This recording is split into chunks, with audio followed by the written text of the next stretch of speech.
Já estamos ao vivo. Estamos. Todo mundo ouvindo? Oi, Meirinha.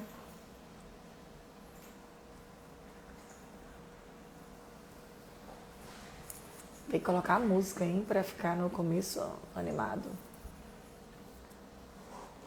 Oi, pessoal, boa noite. Claudinha quer participar da reunião ou do live? Vou fazer um só com você e com o Renato. Boa noite, Lai.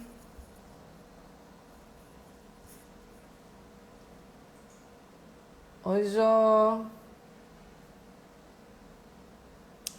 Vamos esperar aqui a Kalina entrar.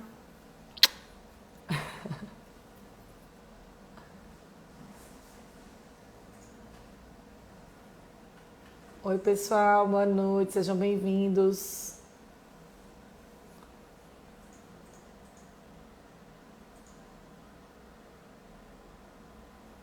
Vamos estar aqui hoje, já estou antecipando minha live. Estou só esperando a professora Kalina entrar. Oi, Cíntia.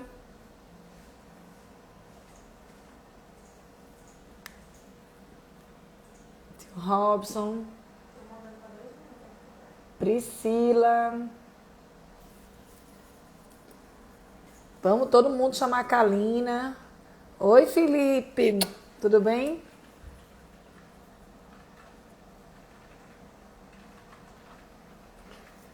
A gente está aguardando a professora Kalina entrar, mas hoje a gente vai conversar sobre educação pública inovadora.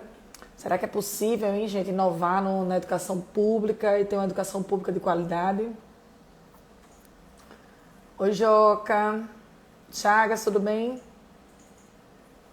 Denisa. Oi, Bibinha. Você vai amar essa live, Biba.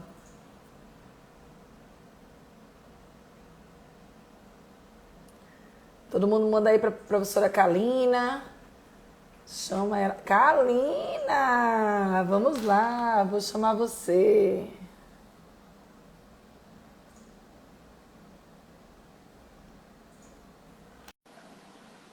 Chegou Cal. Oh! Dani, Oi, Calzinha. Kalina tá me chegou. Tô ouvindo? ouvindo, tudo ok. Comigo tudo ok. Você tá me ouvindo? Tô te ouvindo. Que ótimo. Então, Calzinha, a gente vai esperar aqui um minutinho, na verdade, 19h05, as pessoas entrarem, né? Quem estiver entrando agora, encaminha lá no aviãozinho para outros professores. Se vocês conhecem outros professores, encaminhem para que eles possam participar desse momento dessa live, que vai ser muito especial. Eu acho que uma hora só vai ser pouco tempo para a gente conversar sobre um tema tão relevante, né?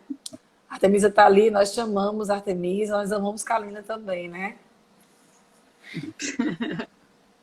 Ela diz isso para todas. Não, não diga isso. Não diga isso. Boa Então, noite, todo mundo.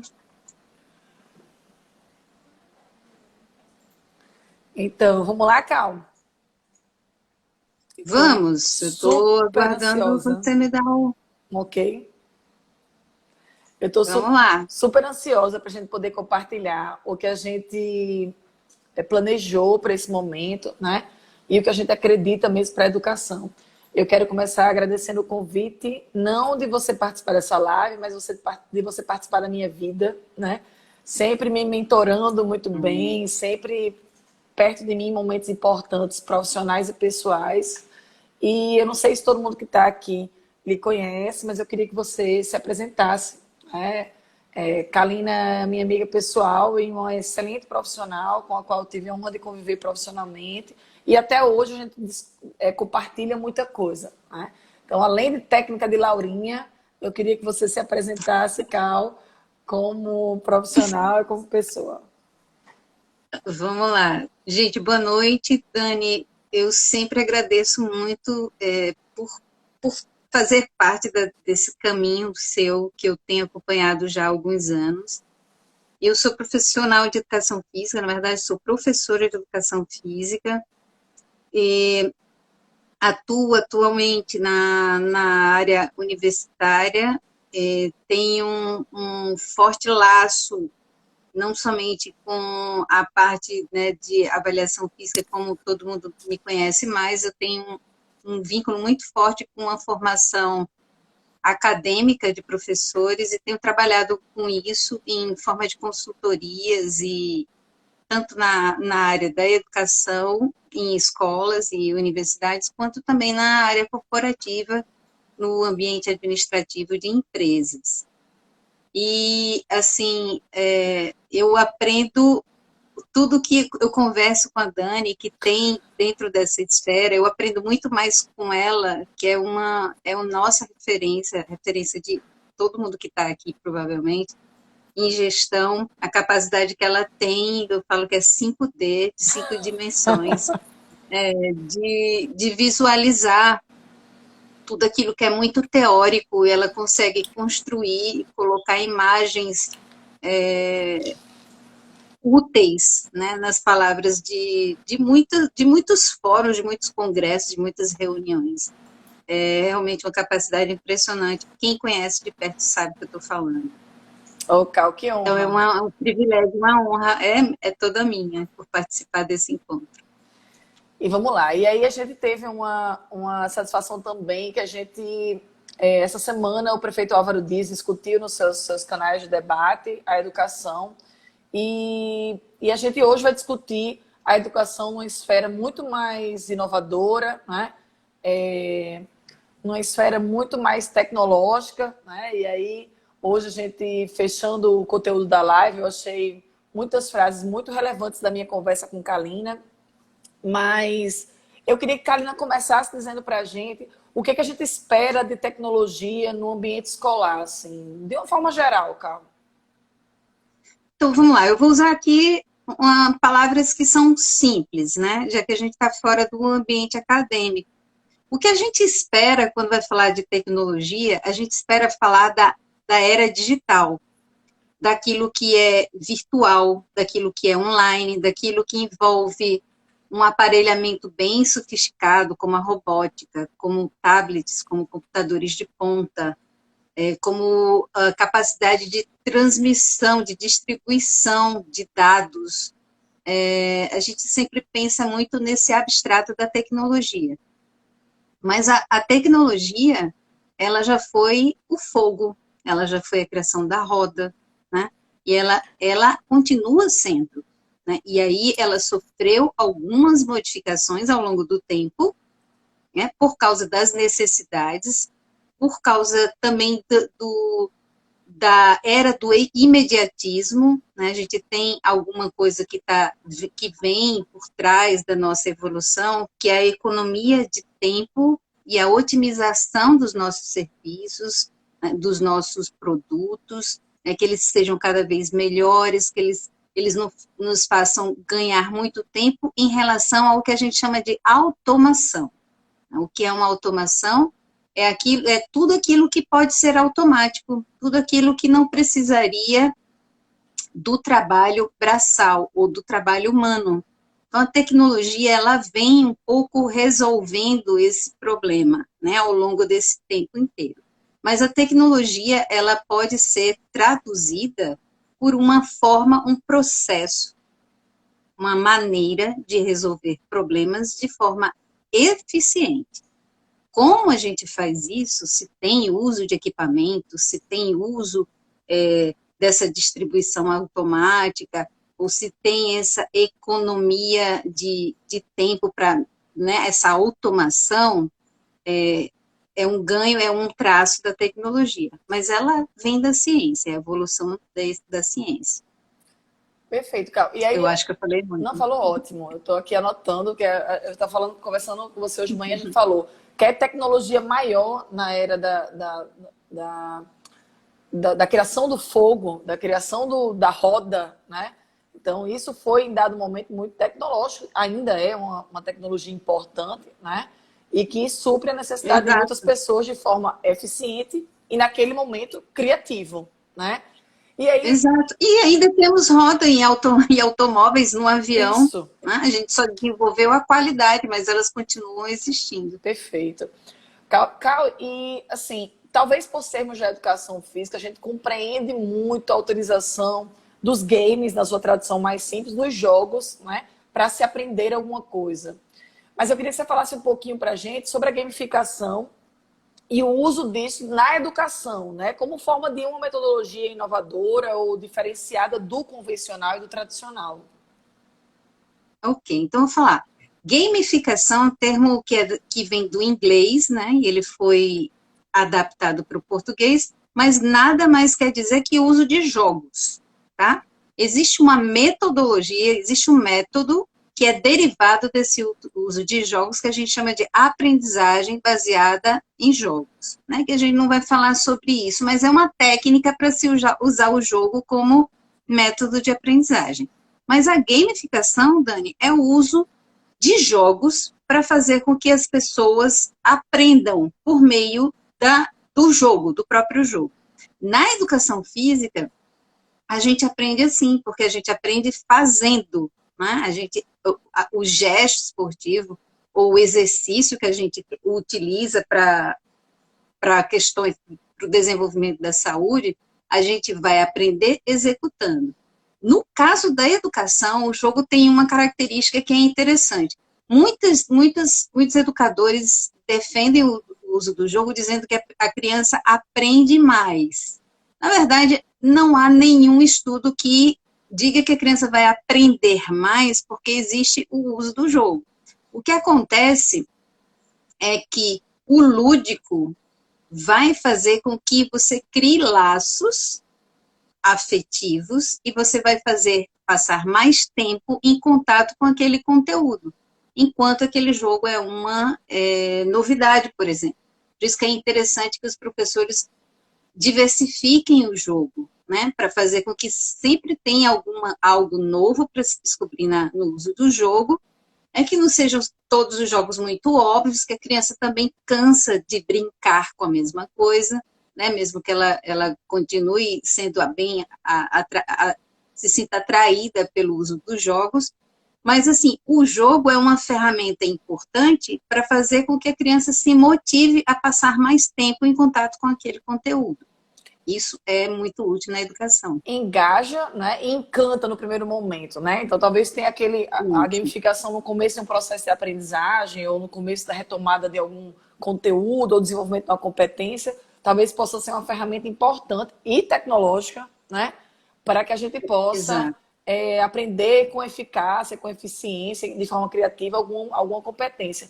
Mas aí tem uma abordagem dos jogos da gamificação, Carl, que são os jogos sérios, né? Serious games, né? E aí eu queria que você me falasse isso, porque tem uma conexão muito grande. Não, porque parece que a gente, por ser profissional de educação física, está falando de jogo por jogar, né? Aquele jogo de bola. E não é isso que a gente está falando, né? E a gente vê nos jogos sérios, né, muita oportunidade de aprendizado. Como é que é isso, Carl? Você poderia explicar para a gente? Sim, claro. Então, os jogos sérios, ele molda, ele leva o desenvolvimento do raciocínio que vai ser utilizado na vida real. Então, são jogos, você usou uma palavra que eu vou deixar para você explorar, mas o jogo, inclusive, é utilizado por grandes empresas, tá, para desenvolver o raciocínio que a pessoa precisa para resolver aquele problema. Então, ele continua sendo um desafio, né? Porque o Serious Game, ele coloca patamares e etapas, você tem que vencer algumas etapas e elas vão ficando mais difíceis, né? Como são os problemas que a gente vai resolvendo na vida, né? Você resolve muito rápido, de forma super automática, os primeiros níveis, nível de complexidade dos nossos problemas e depois eles vão ficando mais complexos.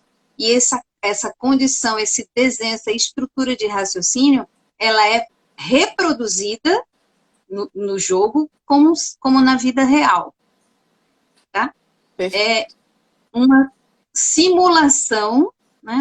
Foi uma palavra que a gente usa bastante, é uma simulação da vida real, dentro do raciocínio do que seria esse jogo. Eu estou falando de um aspecto, tá? Do Serious Games tem inúmeros aspectos, mas assim, dentro da educação na escola, a gente pode usar dessa forma. Perfeito. Queria dar boa noite para a Tarcísio, que acabou de entrar aqui, que é um grande amigo meu junto lá do PDT, para a professora Marília, né? Cal, e aí, queria falar, para finalizar esse tema da inovação tecnológica, parece que de uma hora para outra a gente está abnegando, né, os recursos tecnológicos, né? Não é isso, né?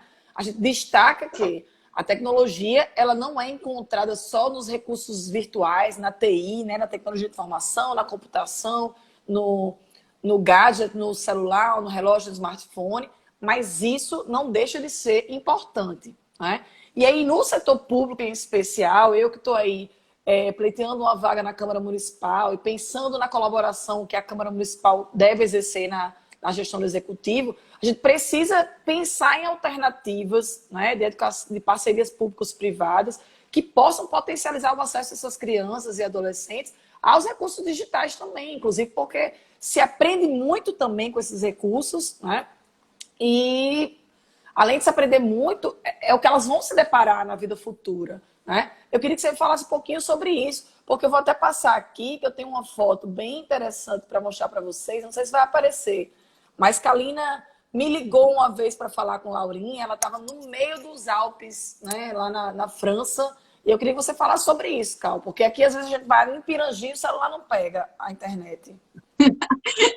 É mesmo. Olha, é interessante isso, porque assim, você falou um ponto que é muito importante, porque a gente pensa assim, poxa, está falando de inovação tecnológica no ensino público, tem outras demandas, não tem grana, isso custa caro.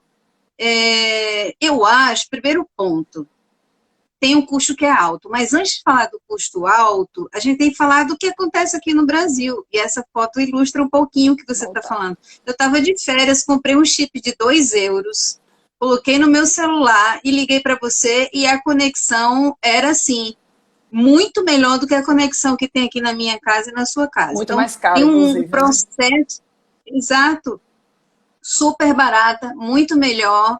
Então, assim, é uma outra realidade. E aqui no Brasil, a gente, mesmo que a gente estivesse falando da esfera privada, todo mundo que tem filho em escola privada, ou que faz aí faculdade privada, ou que está na federal com condições de ter conexão em casa e computador, está vivendo bloqueio, a conexão está péssima, Verdade. mesmo assim é ruim.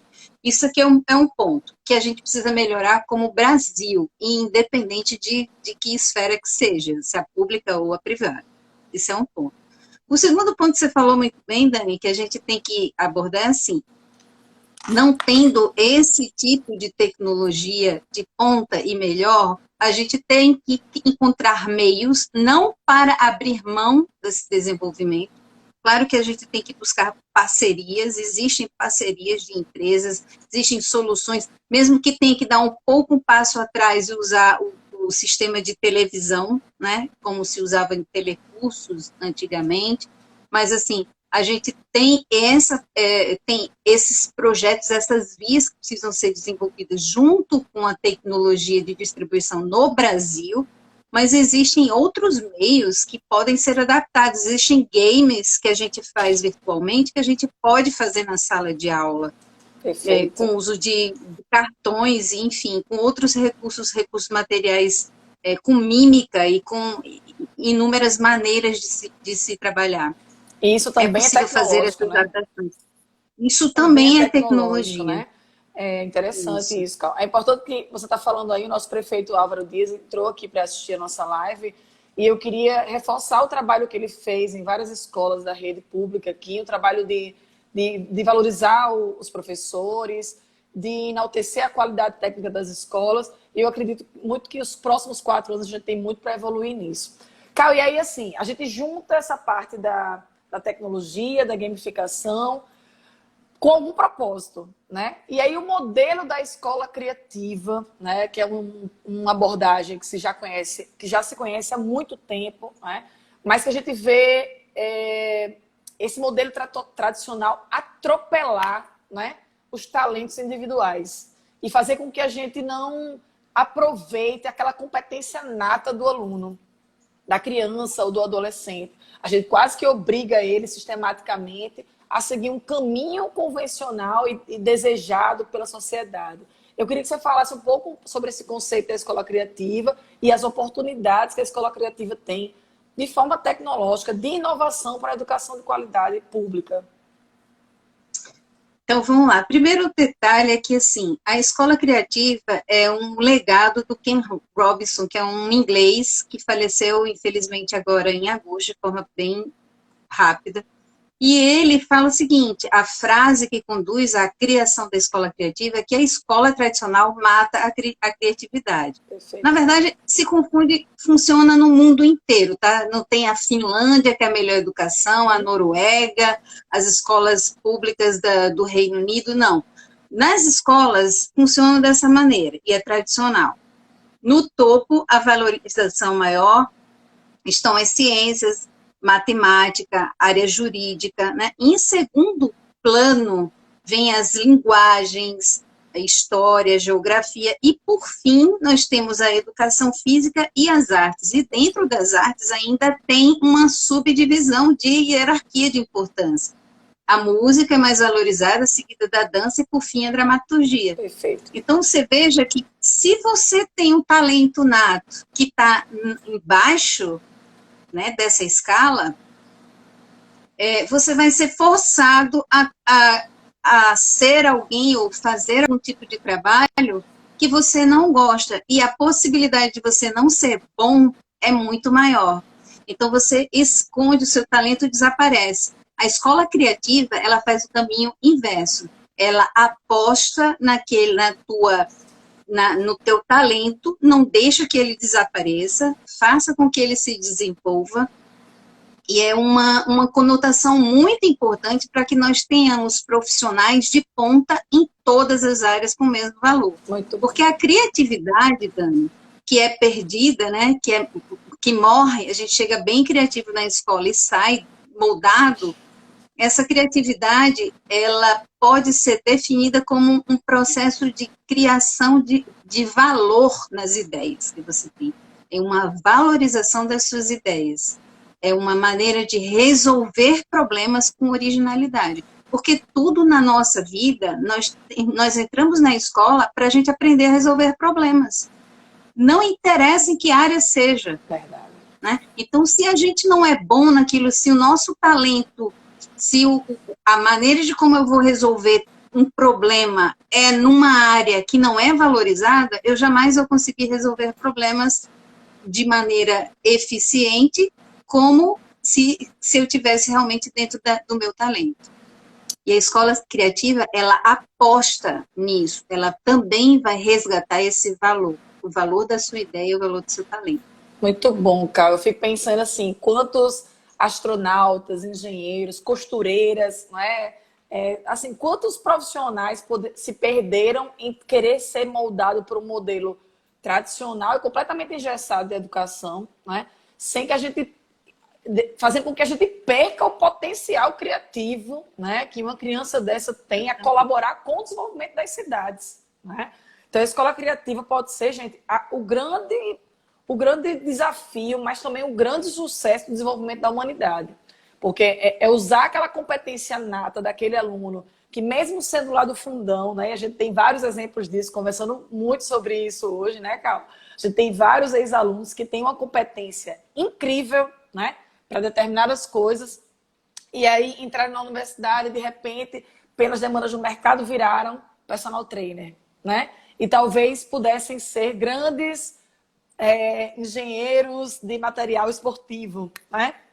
E pudessem ser grandes consultores de gestantes, né? Para um estilo de vida saudável, sei lá, estou dizendo qualquer coisa. Poderiam ser competentíssimas, né? Designers de sobrancelha, estou dizendo qualquer coisa, mas assim, uma competência nata, né? Uma escola que vai estimular você sem precisar lhe moldar para um padrão que a sociedade impõe, né?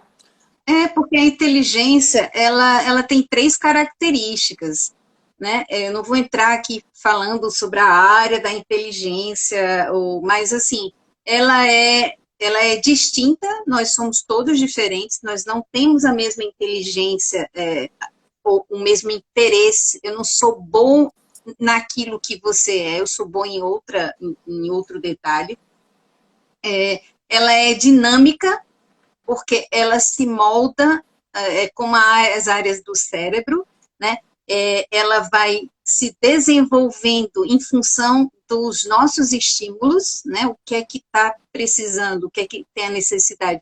Os nossos avós dizem muito, a necessidade faz tudo, né? Então, a gente vai desenvolvendo esse tipo de característica e ela se distingue também, não é somente diversa porque somos diferentes, mas ela se distingue daquilo que é convencional.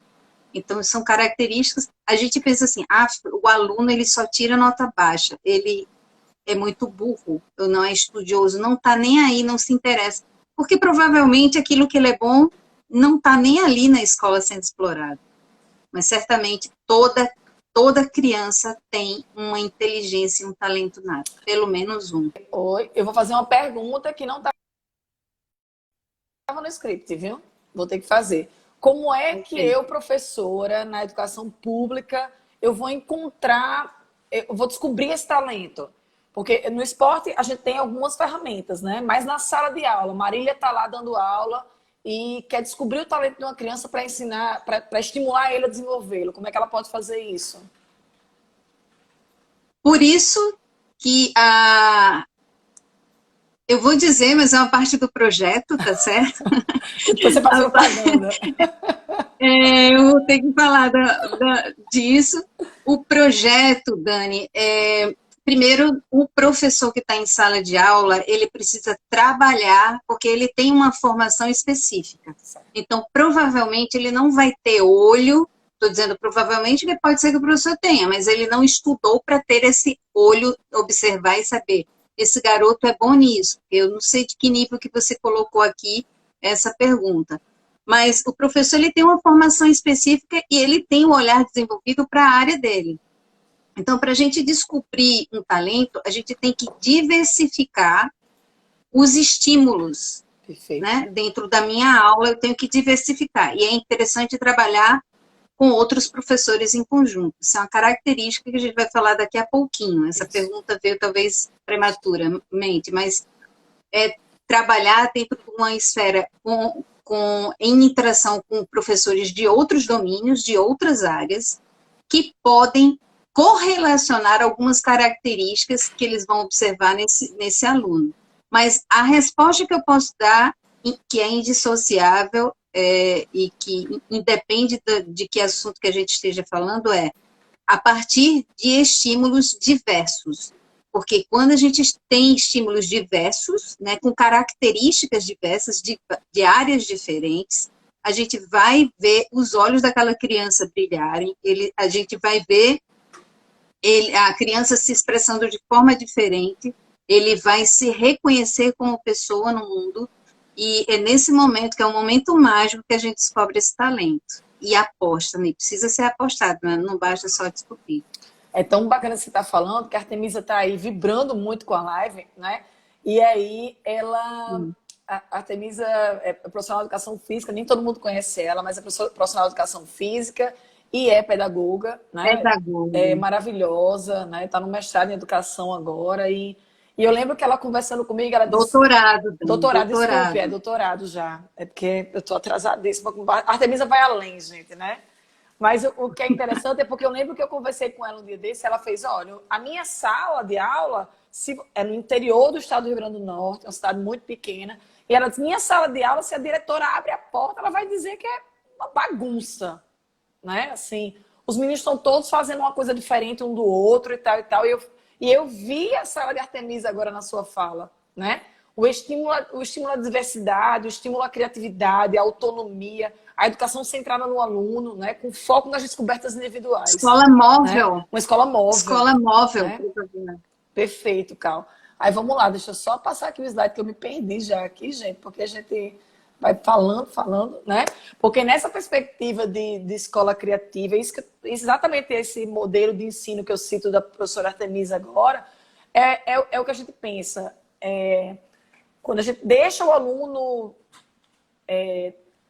como centro da aprendizagem, né, a gente faz com que ele desenvolva competências natas deles, né, e principalmente que a gente possa perceber o desenvolvimento de competências atitudinais, né, de independência, de autonomia, de tomada de decisão, Iniciativa. de liderança, de iniciativa. E eu queria que você falasse um pouquinho disso, porque a NBCC, né, a nova base curricular comum, ela traz, ao invés de trazer tantos conteúdos tão engessados, ela traz algumas competências para desenvolver na educação básica. Isso também é tecnológico, né? Isso também é importante na educação pública. Então, exatamente. Na verdade, a Base Nacional, ela vem trazendo 10 grupos, vamos chamar assim, 10 grupos de competências. Aí eu estou me referindo à escola básica, ao ensino básico e séries iniciais, finais, e aí entrando pelo ensino médio. Certo. Essas competências, elas regrupam um conjunto gigantesco de habilidades, e essas habilidades, elas se comunicam entre as competências. Então, é como uma teia muito grande e que tem uma pegada que faz com que os professores direcionem muito o desenvolvimento do aluno voltado para tudo que a gente está conversando aqui. Que esses currículos sejam desenvolvidos não de forma tão conteudista, que isso daqui, Dani, não vai ser algo que a gente vai mudar em 4 anos, não existe isso. Isso é um trabalho, é um projeto de vida, para mudar uma geração, você tem pelo menos 10 anos para frente para se fazer um trabalho sério, né, de mudança, mas alguém tem que começar, né, então isso é um trabalho, tem que ter braço para fazer, e tem que acreditar no que está se fazendo, porque é uma necessidade gigantesca da nossa cidade, do mundo, né? Eu não posso falar da cidade, do estado e do... Então, assim, construir esse currículo baseado nessas competências tem uma demanda de todas as características que a gente está falando agora, né? Porque é apostar nas habilidades que estão ali dentro, ver quais são os conhecimentos que sustentam esses ingredientes, né? E colocar os conteúdos correspondendo entre o que a gente ainda chama de disciplinas, porque o currículo ele é distribuído em disciplinas, por isso que a gente vê até às vezes uma contradição quando fala de competências e habilidades. Mas se a gente não dissociar o que é um conhecimento de uma habilidade, se a gente tratar como um todo, a gente pode trabalhar na distribuição e no encaixe desses conhecimentos, na construção dessas competências. Ser competente em algo, né? A gente tem que saber assim, o aluno tem que sair da escola fazendo o quê? Se você pegar as 10 competências, você vai ver que ele tem que resolver problemas em áreas distintas. É isso.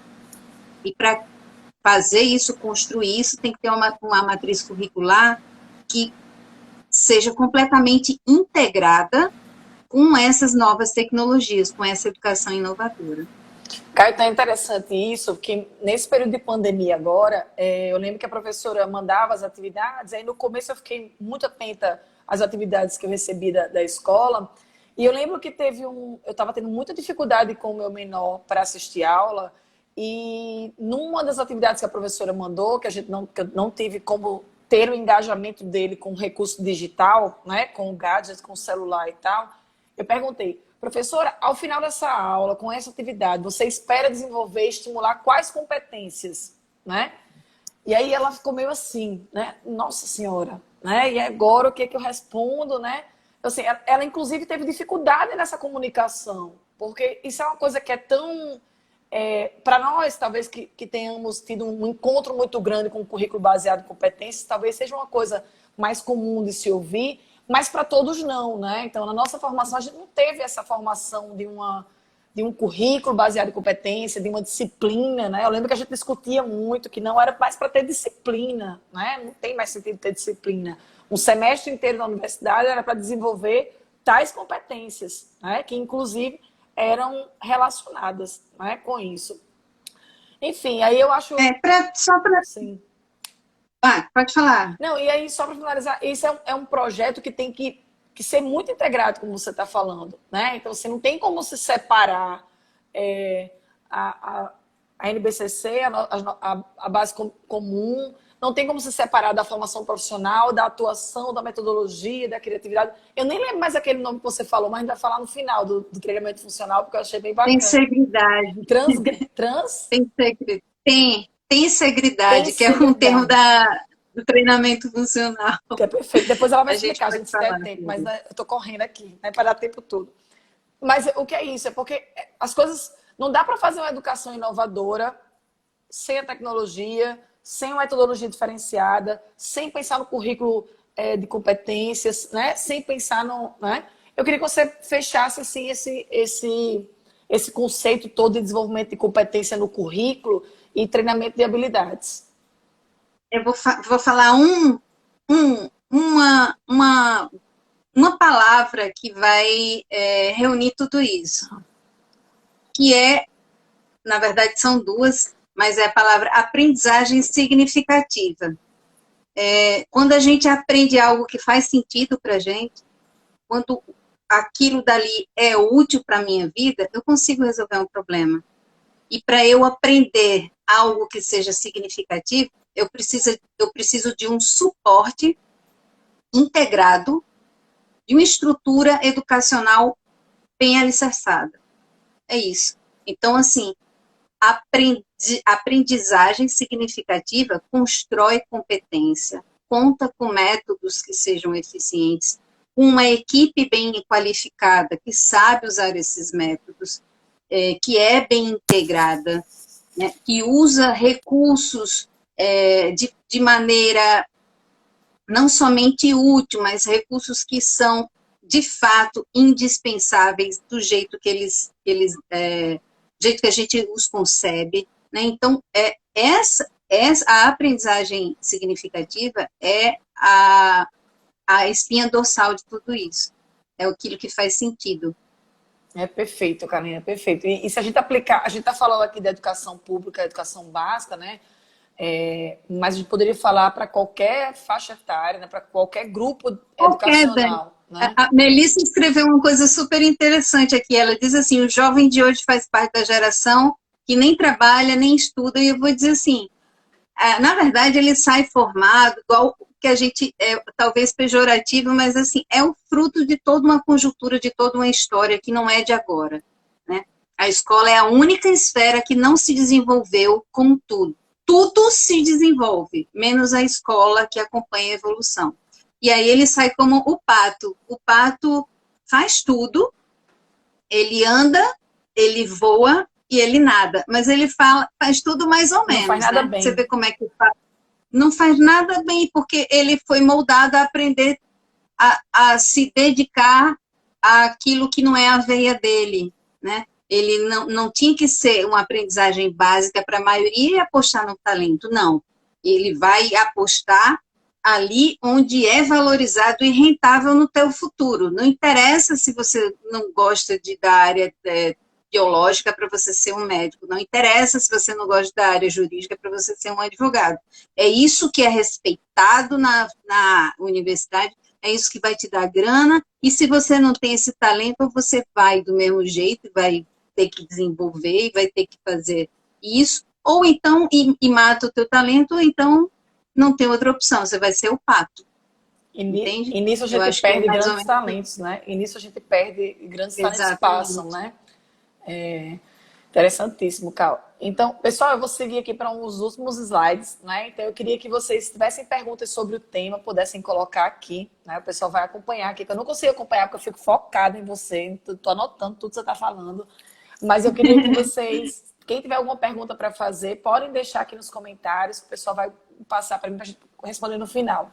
E aí, Carolina, você chega muito nesse final com um fechamento importante, que assim, também de nada adianta, né, a gente capacitar professores se a gente não tem oportunidades educacionais, ferramentas adequadas. Também de nada adianta a gente ter ferramentas adequadas e não ter profissionais capacitados para usá-los, né? Eu queria que você pudesse me dizer assim, como é que o serviço público, a educação pública, pode reunir tudo isso? Porque hoje de manhã, inclusive, eu estive num evento que a gente falou muito sobre desenvolvimento econômico do estado do Rio Grande do Norte, e foi muito interessante ouvir um importante estudioso da economia do Rio Grande do Norte dizer, ó, a gente tem que voltar tudo aqui para a educação, né? Tudo é crítico. Economia, a questão fiscal, a questão de empregabilidade, a desindustrialização, tudo é crítico. Mas a gente só vai mudar aquela ponta lá em cima com a educação. Parece piegas falar isso para um grupo de professores que tem aqui assistindo, mas é bem isso mesmo, né? Pior do que isso é ver grandes amigos competentíssimos começarem a ser exportados, né? A gente tem profissionais aqui com extrema qualidade que finalizam aqui e não ficam aqui por uma série de fatores. Mas eu queria que você juntasse para mim tudo isso. Porque a gente... Era até difícil montar a ordem, né, dessa apresentação, porque tudo é muito conectado, né? Mas como é que a gente poderia juntar a questão do uso de metodologias adequadas, da capacitação profissional, com a possibilidade total de chegar no aluno da educação pública? Dani, vamos lá. Primeiro, só respondendo lá no começo que você falou, ainda bem que eu te acompanho, porque você pensa muito rápido e você fala, né? Você consegue fazer essas conexões numa única pergunta. Mas eu vou falar assim, que a maior prova que isso, nós já temos smartphones com celulares, a gente entra e sabe o significado de qualquer palavra, qualquer notícia, a gente digita, encontra, dá um Google, encontra na hora, em menos de 2 segundos a gente tem a resposta. Nós já temos essa tecnologia em termos de ferramenta, e nós já temos isso em termos de distribuição. E todos os professores, né, eu estou falando todos os professores porque eu estou generalizando, de uma hora para outra, nessa condição de distanciamento social, tiveram que correr atrás e aprender milhões de maneiras de conduzir uma aula à distância, em pouquíssimo tempo, e as dificuldades que eles tiveram para desenvolver, inclusive, a criatividade,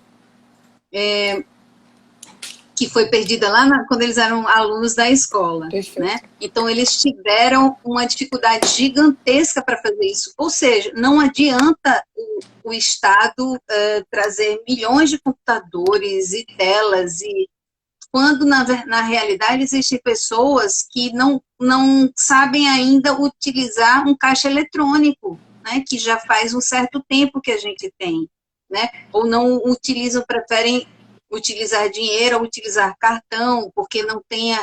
Nós ainda temos na nossa sociedade um distanciamento muito grande. O que eu quero dizer é que a gente tem que fazer com que as pessoas sejam mais íntimas da tecnologia, mas os professores, eles precisam saber como fazer, como utilizar todo e qualquer tipo de tecnologia para facilitar essa aprendizagem, para propor condições, né, só condições de estrutura, mas métodos que sejam realmente eficazes, tá? Por que eu digo isso? Porque cavar certo no lugar errado é cavar errado. É verdade. Né? Então, assim, a gente tem que ter, só para responder a sua pergunta, a formação do professor é contínua. Dani, a cada 2 anos a tecnologia dobra. O que eu faço, que a gente está fazendo hoje aqui, daqui a 2 anos a gente vai estar em outro mundo, porque a tecnologia na última década, ela desenvolveu muito rápido. Há pouco tempo ninguém tinha smartphone, ninguém tinha WhatsApp, a pessoa usava e-mails, né? E algumas outras, como MSN, enfim. Então, tudo está numa velocidade muito grande, tem que ter uma capacidade de adaptação, que é, inclusive, uma competência. Que as últimas gerações, a geração alfa, principalmente, esses que têm até 10 anos de idade, a geração X, que está na casa dos 20, eles nasceram com essa tecnologia, então eles se adaptam. Então, qualificar o professor tem que ser algo que tem que ser contínuo, porque ele não faz parte dessas gerações com as quais eles trabalham, que fazem com que eles aprendam, né? Os professores, então, tem uma característica que isso é indissociável. Mas aí, para falando sobre o serviço público, o primeiro detalhe é que o serviço público não pode ignorar essa característica de aprendizagem ágil, inclusive. O design thinking, né, que é muito rápido, que é uma capacidade de adaptação gigantesca, que tem que ser acompanhado. E isso não necessariamente tem que ter relação com a tecnologia de ponta, mas com a maneira de como as crianças estão aprendendo. Então, o serviço público não pode ignorar. O que pode ser feito são, repetindo aqui, parcerias com empresas de diversas áreas, não somente das áreas em que a escola o tempo todo está valorizando. Se essas empresas das outras áreas de diversos talentos apostarem também nesse tipo de parceria, elas vão apostar nos talentos para que eles não se percam ao longo do caminho. Isso algo que é bem inovador, né? Fazer vínculos com projetos que tenham diversidade na sua característica de talento, não só na indústria, não somente nas áreas médicas, né, de laboratórios, não somente desses detalhes. A gente vê aqui um monte de projeto social, né, que muitas vezes não tem continuidade ou só tem para o esporte. Eu sei que a nossa área é a nossa área esportiva, mas o talento ele tem que ser diverso, ele tem que ser respeitado com essa diversidade. Então, assim, eu acho que tem que se pensar em parcerias, em ter projetos concretos, em virar lei, tá? Isso tem que virar lei e tem que ter supervisão. Tem que trabalhar em interdisciplinaridade, tem que ter um projeto interdisciplinar, tem que ter uma disciplina interdisciplinar. Já pensou se se a cidade da gente, ou o estado da gente tivesse uma aula em que todos os professores participassem, um projeto construído no currículo inteiro, um espiral, do começo até o final da escola, tem aquela disciplina dentro de uma matriz curricular, com ajuda financeira de empresas, eu fico sempre arrepiada, com a ajuda de empresas que venham de fora investir na educação pública e tenham descontos nos impostos, enfim, como já existem por aí. Isso daí é uma tacada muito que eu não queria muito quebrar, né, soltar como dica, porque é muito viável. E eu sei que você é uma pessoa que pensa muito em equipes técnicas e, enfim, essa é a meu grande sonho, na verdade, porque eu acho que ele tem que partir de algo e isso pode ser uma solução. Caio, eu lembro que, na verdade, eu vou falar de hoje de manhã, uma pessoa fez uma pergunta para o palestrante e disse: como é que a gente vai fazer para o Estado não continuar essa decadência, né? Quando acabou a apresentação, eu disse: não, pode fechar o Rio Grande do Norte, pode acabar e fechar, né? E aí, no final da apresentação, ele fez: a gente não queria deixar vocês tão tristes. E eu lembro que Melissa estava lá comigo nessa apresentação e ela fez: sabe o que é que me dá vontade? De arregaçar as mangas, sair daqui e fazer tudo acontecer, né? Então, nosso estado, nossa cidade tem potencial para muita coisa, para um desenvolvimento econômico imenso, com várias indústrias de diferentes ramos. E eu vejo que o potencial disso começa realmente no desenvolvimento de talentos, né? Através de uma escola criativa, com métodos ativos, com formação profissional com formação profissional qualificada, com atuação interprofissional, com tudo isso que a gente falou aqui, né? Eu me sinto muito contemplada com todo esse tema que a gente abordou. Eu acho que tem algumas perguntas, eu vou rodar aqui para cima. Tem uma pergunta do Tiago aqui, é interessante, Cal, como vários tópicos que você falou são super teóricos e então perfeitamente aplicáveis na educação pública. O que você acha que falta para aplicar? Um projeto muito concreto e investimento. Projeto com essas características. Eu acho Tá? ainda, Cal, também, eu também vou responder assim, que eu acho que também falta a gente acreditar que isso é fundamental, né? É basal, não é? Então, assim, nenhum sucesso de industrialização, de desenvolvimento econômico não perpassa a educação. Por mais que seja redundante falar isso, mas é basal o investimento em educação, né? É simples, né? Deixa eu subir mais um pouquinho aqui, né? Ele também diz assim que não tem, tem uma dificuldade da educação com tecnologia, começando juntamente por não existir currículo da escola baseado em computação e tecnologia desde a educação básica. Isso é importante porque é a inclusão digital, que também precisa de uma estrutura, precisa de computadores e precisa, por isso que eu falei do investimento. Marília falou aqui também da importância da inclusão digital e dos conteúdos com relação com a vida, né? Acho que isso é muito diz respeito, muita aprendizagem significativa. Enfim, eu acho que não tem nenhuma pergunta mais, mas eu queria fechar isso para dizer que hoje nós conversamos com Carolina Macê, que é uma expert mesmo em metodologias ativas, em educação e em transformação de vida, né? Quem está aqui assistindo sabe bem disso. Para dizer que a gente falou sobre inclusão, sobre educação pública inovadora, né? Porque a gente acredita muito, eu acredito muito que é possível, eu acredito muito na qualidade dos professores que a gente tem e na missão de vida que os pedagogos carregam em si. Eu acredito muito que o nosso Estado tem vocação para a educação de qualidade. Eu acredito muito que as nossas escolas cresceram muito, se qualificaram muito. E a gente tem muito para avançar aí nos próximos 4 anos. Mas eu fico pensando também, Carl, que além de tudo que você falou, de investimento e qualificação, a gente precisa de pessoas que sonhem alto, né? A gente precisa de pessoas que assim, sabe assim, qual é o melhor modelo de ensino do mundo? Sei lá, é lá na Finlândia, o que é que eles fazem lá? Vamos mandar um técnico lá para ele vir aqui e ver o que a gente precisa para transformar Natal mesmo numa grande referência de educação pública de qualidade. Então, eu queria agradecer muito por tanto conteúdo relevante e pedir para você deixar as suas palavras aí para quem está nos assistindo e para os professores de uma forma geral.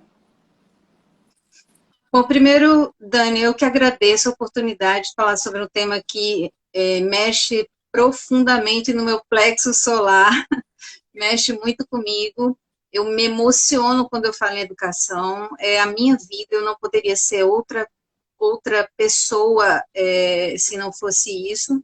Então, para mim é uma honra. O recado que eu queria deixar é que a gente precisa identificar quem são essas pessoas que querem transformar a vida das pessoas que estão próximas, né? Porque nós estamos numa cidade, tem um limite geográfico, para depois a gente propagar isso para uma área um raio muito maior. E a gente precisa encontrar as pessoas certas. E as pessoas certas são as pessoas que acreditam que a educação pode transformar e que têm vontade de fazer alguma coisa por isso. São pessoas que têm vontade de investir. Eu sei que os investidores, eles pensam sempre no retorno financeiro, mas quando eles pensam em investir e na sustentabilidade do mundo, esse retorno financeiro deles vai ser uma consequência, a gente precisa encontrá-los. E a gente precisa fazer com que a sociedade se interesse também e acredite no novo modelo de educação, porque a escola é de todos os elementos que a gente possa citar aqui na nossa sociedade, a única que não se desenvolveu durante os últimos séculos. Né? Então, esse é o recado, a gente precisa se reconhecer, a gente precisa se juntar e a gente precisa apostar num projeto comum para isso começar. Talvez a gente não veja o resultado disso, mas os filhos, os netos talvez possam contar com isso. Eu digo muito, Cal, que todo benefício que ele é transgeracional, né? Ele é feito... a pessoa que promove um benefício transgeracional, né? Ela tem um olhar diferente do mundo. Né? Eu digo isso porque, através do Planta Natal, a gente faz plantios de árvores. Eu digo muito nas ações, quando eu vou de educação ambiental. Quem vai ver essas árvores, quem vai usar da sombra dessas árvores, não serei eu, né? E as crianças, vai ser você que vai jogar bola aqui embaixo dessas árvores, né? Vão ser vocês que vão comer da siriguela dessa planta. Então, do mesmo jeito, a educação.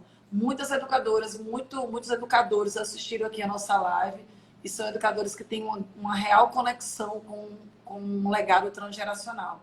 Gente, muito obrigada, né, por terem acompanhado tudo isso. Cal, mais uma vez, obrigada por participar conosco desse momento e do momento de construção mesmo dos nossos pilares de campanha. Dizer que a educação inovadora é um dos pilares da nossa campanha. A Karina faz parte desse pilar de forma muito dedicada e é nisso que eu acredito. Tá bom, gente? Quer falar, Cal, ainda? Não, só dar um abraço gigante para todo mundo e dizer que eu vou votar em você não porque você é minha amiga, porque é a primeira vez que eu realmente tenho uma convicção do que eu estou fazendo. E eu imagino a dificuldade, tudo que você está vivendo nessa loucura desse percurso, mas eu acho que você tem um talento gigantesco para ser uma gestora que pode identificar essas pessoas que acreditam no teu projeto. É verdade. Gente, Tá? boa noite para todo mundo. Foi um prazer passar essa noite, esse restinho de quinta-feira com todos vocês.